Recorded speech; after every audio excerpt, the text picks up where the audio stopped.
This week on Straight Talk Africa, the Republican National Convention takes place in Milwaukee, in the state of Wisconsin. Former President Donald Trump officially becomes the 2024 Republican nominee for president after receiving delegate majority. Then Trump announces his selection of U.S. Senator J.D. Vance as his vice presidential nominee. What is the history of political conventions? How have they evolved since they began in the 1830s? And what can they potentially achieve ahead of the November election? Straight Talk Africa starts right now.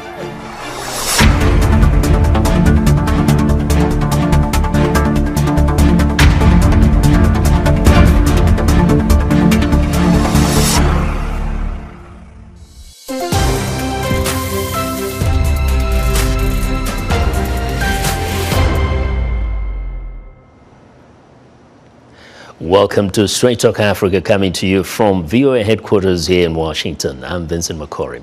Now, the U.S. Republican Party put some of Donald Trump's intra-party former foes briefly back in the spotlight on the second night of its nominating convention. VOA's chief national correspondent Steve Pham was on the convention floor Tuesday and has details from Milwaukee. President Donald J. Trump. The official theme of Day 2 of the Republican National Convention, Make America Safe Again. It could have been Republicans all play nice again. Donald Trump's former foes in this year's party primary took turns issuing messages of unity. If you want to seal the border, vote Trump. If you want to restore law and order in this country, vote Trump. Besides entrepreneur Vivek Ramaswamy, former South Carolina Governor Nikki Haley also put aside her previous policy differences with the former president. I'll start by making one thing perfectly clear. Donald Trump has my strong endorsement. During this year's primary battle, Haley was Trump's last challenger. The U.S. ambassador to the United Nations during Trump's administration had attacked her former boss as unfit and unelectable. Delegates from Haley's home state, such as Jerry McDaniel and Robin Hawley, prefer to look ahead, not back. It doesn't matter who ran against him before. President Trump is bringing them all in together, and that's what we want to see. Do you think Governor Haley has her heart totally into this Trump 2024 campaign now against President Biden? I think if she is a person that I think that she might be, because I don't know her, I think that she's got some forgiveness and some motivation to move on and to keep us together and to help our country. Other former Trump opponents from this year's primary and those from the past addressing the convention Tuesday included Senator Ted Cruz of Texas, Marco Rubio of Florida, former Housing Secretary Ben Carson, and Florida Governor Ron DeSantis. My fellow Republicans, let's send Joe Biden back to his basement and let's send Donald Trump back to the White House. Some of the former and future presidential hopefuls praising Trump here tonight might be seeking to court his favor and that of the delegates 4 years from now, as a Republican victory at the top of the ticket in November would give Trump his second and final term. Steve Herman, VOA News, at the Republican National Convention in Milwaukee. Well, thanks a lot, Steve, for that report. For the latest on the Republican Convention, VOA's Carol Van Dam Valk is standing by in Milwaukee, Wisconsin. Carol, welcome to Straight Talk Africa. And can you just share with us what stood out for you from yesterday's speeches at the convention? Well, it was just a very short while ago that Nikki Haley did agree to come on stage at this convention, so that was kind of a surprise. And of course, that happened after the assassination attempt on Donald Trump in Pennsylvania at the rally. So things have changed rapidly here, and her speech stood out the most to me. Besides saying what you heard there in that clip with Steve Herman's piece, she's had a few other things to say, including even if you are not 100% behind Donald Trump, you need to vote for him. The whole night, the story was about uniting, and there's such a momentum here that is not often seen at a Republican convention or a Democratic convention, for that matter, in the middle of the week. And you're seeing that here big time. And for those who may not be very familiar with conventions, usually there will be so many delegates behind there if you were there in the evening. Who gets to attend? What should people know about those who flock into the floor and the auditorium? Well, that's interesting. There's a lot of different badges, like the one I have here. You can clearly tell that I'm with the press because it's got a yellow lanyard, and others have different colored lanyards. There's a lot of volunteers that are in red T-shirts, but there's people who are like operations, they say on their badges, and there's other people who are delegates, of course, and they stand out, and they're sought after by people like us. And then there's people who are alternate delegates, they're also here, and then there's people who are guests. It just says guests on their badges, and they don't even know. I talked to a couple who was coming in, a nice young couple, yesterday morning, and I asked who was their host, and they didn't even know. They got the badges from one of their friends that was connected to a higher up. Okay, at least everybody's welcome. That's good. Briefly, is there what can we expect today as we look forward to the events of today? Of course, the big spotlight is going to be on J.D. Vance, the freshman Republican from Ohio, and he's, already thrown his 100% support behind Mr. Trump, and that's why, quite frankly, that's why he got chosen. He was even going out as far to say he would not have done what Mike Pence did, and he would have been behind Donald Trump when he was trying to overturn the election and count electors that were in certain states where it was close, where they were not official, in order to overturn the 2020 election. So he has been completely behind Mr. Trump, but not always. He in the beginning of his fast rising career, he's only 39 years old.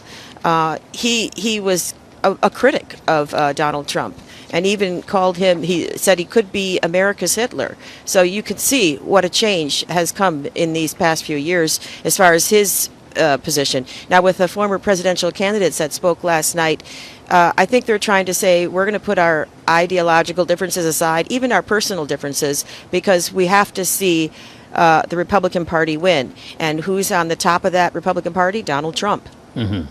Well, thank you very much, Carol Van Dam Valk, VOA's English to Africa service, reporting live from Milwaukee. Now, for more insight into political national conventions, I'm joined in studio by J. Peter Pham, an Atlantic Council distinguished fellow and former United States Special Envoy for the Sahel region. Now, from Florence, Italy, we are joined via Skype by Hans Noel, Associate Professor of Government at Georgetown University. Welcome to both of you. Well, thank you. If I may start here in studio, just wanted to make a kind of a little quick observations on the story we just watched, and also what our reporter Carol there said.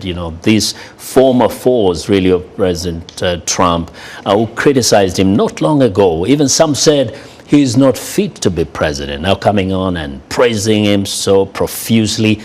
Is this to be seen as the old saying says there are in politics no permanent friends, no permanent enemies, or is it sometimes some people wonder, is it self-preservation here? How do we understand this? I think it's you see it in both parties, but I think with a special momentum this year, and as the report noted in the Republican National Convention in Milwaukee, the party coming together, there were differences in-house over personalities, over specific policies, over who could most carry forward the broad agenda, but there's a coming together, as often happens with political conventions, behind the candidate nominated by the party in an effort to win not only the White House, but also in play the U.S. Senate, control the Senate, and control the House. So I think the party's coming together, and that's a natural phenomenon. I think what we are seeing that's unique, and the report pointed out, is that a confluence of the momentum coming out of the debate with President Biden in June, the fear as well as the defiance at the assassination attempt this past weekend against the former president, you're seeing perhaps an unusual amount of momentum that's perhaps more atypical at this convention. Yes. And Professor Noel, in terms of especially the the VP pick, J.D. Vance, it's rather interesting that it's not only those other fours coming together to rally the party around Donald Trump, but also the fact that J.D. Vance has been a very harsh critic of the president in the past. Then he appoints him. Some were thinking this could be a bad idea. What do you make of this? Well, I mean, J.D. Vance has changed a lot, and not just immediately, recently on Donald Trump.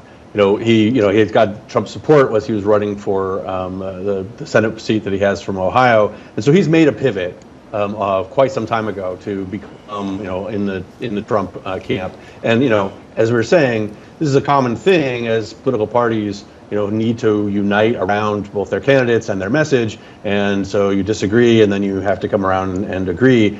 Trump really highlights that because the reasons why people dislike Trump are so stark and intense that it seems like they're really flipping around.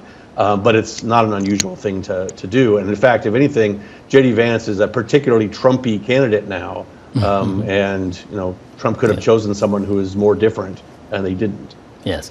Now, Mr. Pham, the assassination attempt, people have looked at it in so many ways. What is your assessment of what this has done? You've mentioned a bit of that, kind of energized the people. But generally, going a bit deeper, how would you assess the impact this could have, if any? I don't want to over-dramatize it, but when one's life flashes before one in a moment like that, it shows a lot about a person's character. And I think it says something about Donald Trump himself as an individual and his political instincts, that his reaction to was to signal to the crowds, the people who had come, the thousands who had come to see him, that he was all right, and he was still, the idea of fight, fight, fight, and then leading them and causing them to chant, calling out USA, USA. I think it was instinct, but it also said something about character. I find it very difficult, especially after watching the June debate, to imagine that, God forbid, the same thing had happened to President Biden. That would have been the reaction or the instinct there in that sense. But I think that what happened, I think, consolidates the vote. The people who were already enthused for Trump or already supporting him were now even more motivated and are even likelier to turn out. And so I think that's going to be a major factor. And I think that iconic photograph that was taken by the New York Times photographer of President Trump waving his fist in the air with the American flag on, that's going to be an iconic photograph that's going to go down not just in this campaign, influence this campaign and perceptions, but I think it's going to be one of the iconic photographs of American history. Professor Noel, your thoughts on this? Well, I mean, Donald Trump's appeal has been a sort of a populist appeal where, he wants to represent the ordinary people of America, but he's the standard bearer and he can stand above that. And all of the attacks that he's faced from legal challenges and so forth, he's framed in this way. And so this just fits really naturally with that he's been attacked in yet a different way. It's not the same, but it doesn't really matter if it's the same. He can characterize it as he's fighting for you, the ordinary voter that he represents. And his particular vision of what it means to be a American, a regular ordinary voter is specific. It doesn't just everybody. There's a particular character to that. But this characterization of those people as being under threat by outsiders just gets really, really stark when you imagine him as being defying that in literally a life or death situation. And I agree that the photo is very iconic. It really does capture that idea of being defiant. And who is he being defiant against? I mean, yes, sure, the shooter, of course, but also the idea of people who are out to get him, and by extension, the voters that he wants to represent. Well, it's time for a short break. When we come back, we'll continue our discussion about America's political national conventions. Stay with us.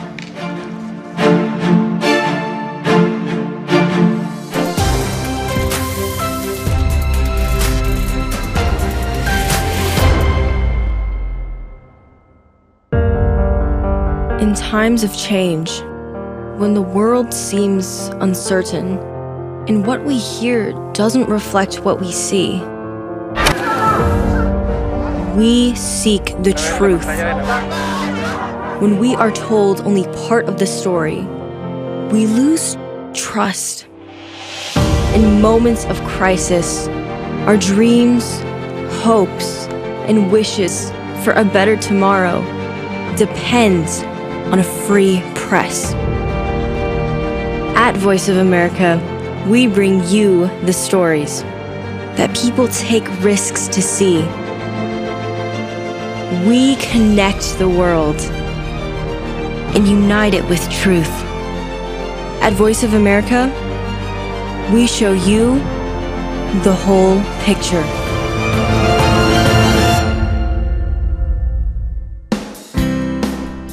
Health, wellness, sport, beauty, medical breakthroughs. Healthy Living cares about your well-being. What are the main health concerns in Africa and around the world? Find out the latest on coronavirus. Connect with our experts and ask them questions. How long does the virus stay? Join me, Linor Moudou, in Washington, every week on Healthy Living, right here on VOA. The lack of access to menstrual hygiene products due to high cost has had a major impact on millions of women and girls. But despite these challenges, things are changing, making it possible for girls to go to school and women remain employed. On the next episode of Our Voices, we'll take a closer look at initiatives that have been launched in sub-Saharan African countries to promote greater access to sanitary pads and their implications for the future of women and girls. Join the conversation each week right here on Our Voices.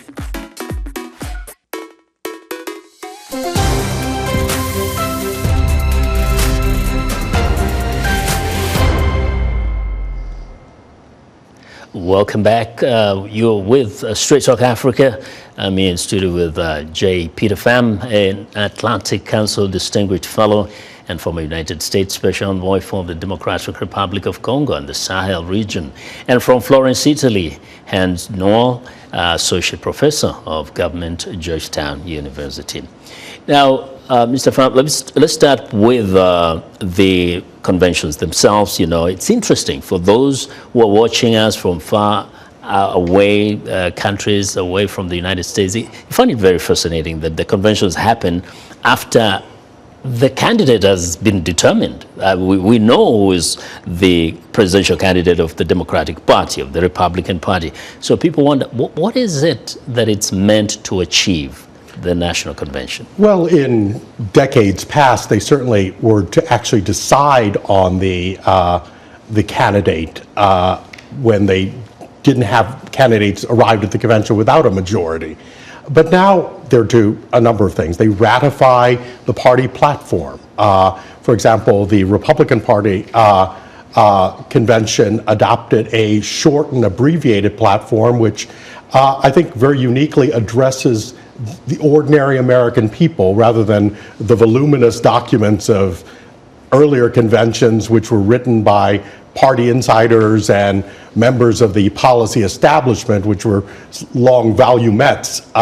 It's a very different tone. So, and it's also, as we discussed earlier, to rally and present a portrait, an image to the country of the party, not only uniting behind its candidate, behind its platform, but also its message to the American people.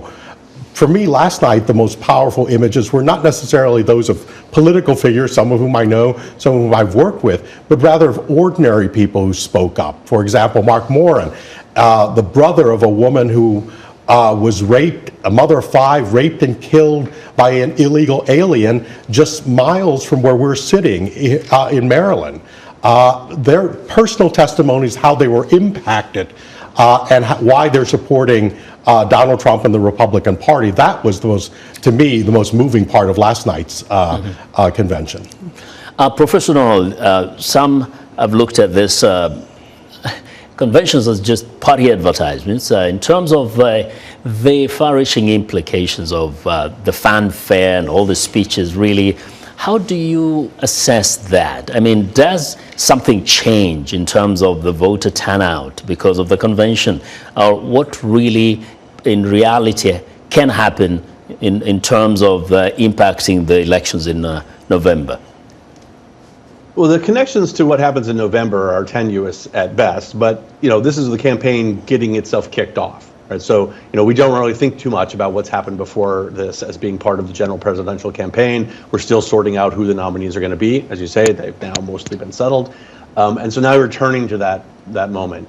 And each party gets a moment to really sort of frame things, decide how they want to talk about things. How do they want to understand, for example, the assassination attempt and Donald Trump, and how do we want to understand his reaction and frame it in a particular way? How do we want to understand the consequences of immigration? Do we want to think about them as violence, or do we want to think about them as the bringing in of different people who change the nature and maybe help the country thrive? What are those directions that you want to do?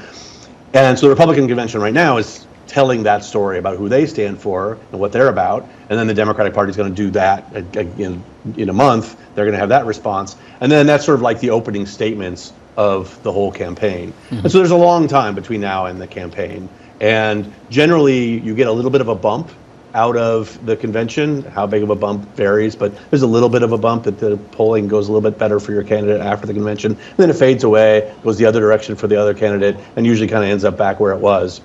Mm-hmm. And then, as the campaign goes on, you end up getting sort of a gelling of the answer that is usually, about the fundamentals and the nature of the conflict in general, rather than, any particular event, whether it be the advertisement of the campaign, of the conventions, or, television ad or anything else. Mm-hmm. Also, Mr. Pham, in terms of the way it happened, it's always the Republican National Convention happening first, and then the Democratic.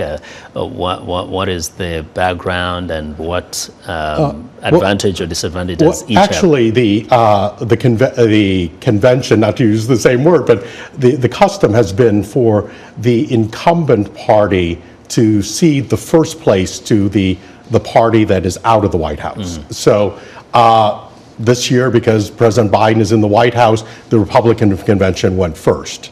If you go back to 2020, the Democratic convention came first. Mm-hmm. In 2016, the Republicans went first because President Obama was in the White House. So that's been the custom between the parties, and that's been observed for a number of years. Mm-hmm.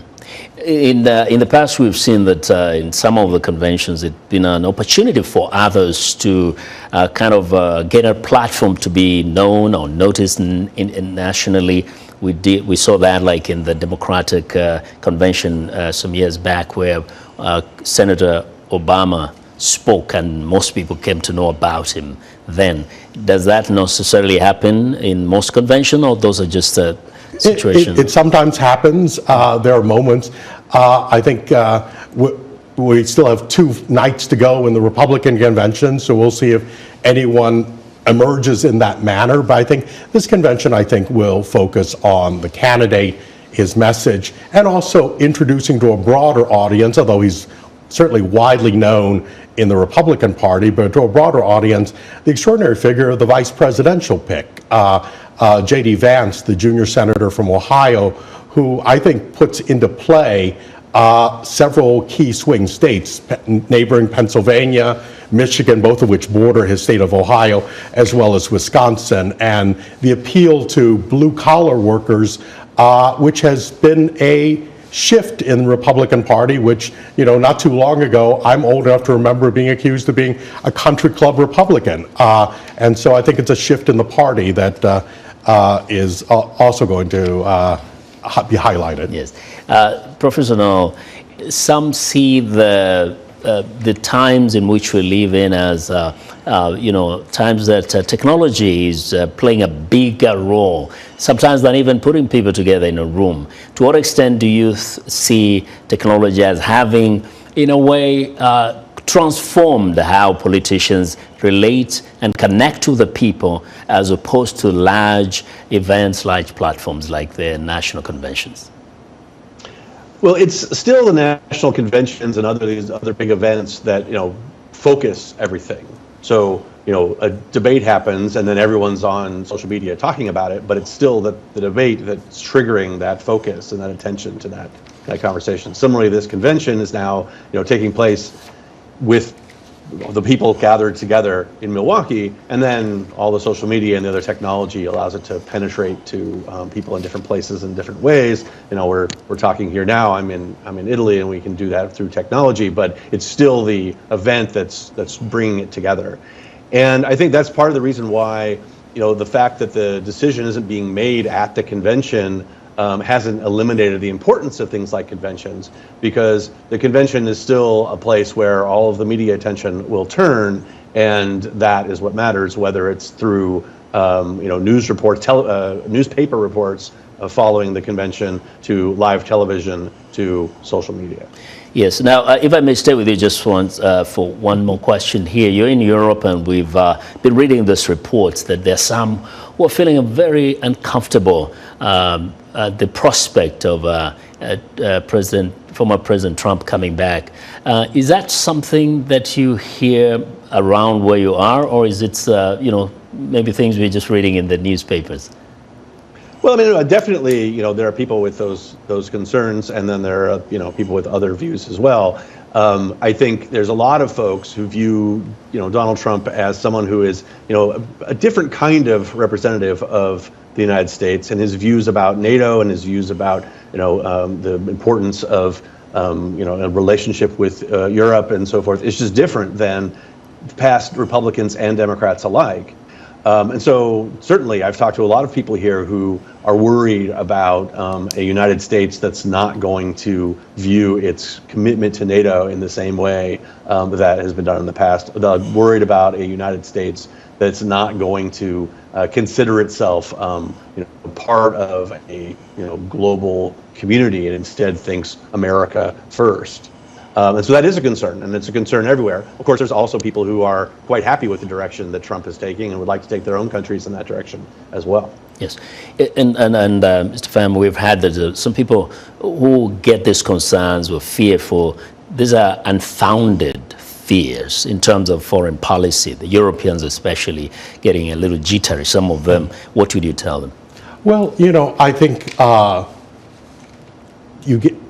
take a look at what was delivered. In fact, recently at the NATO summit, a number of European leaders actually credited President Trump for pushing them to spend more on defense.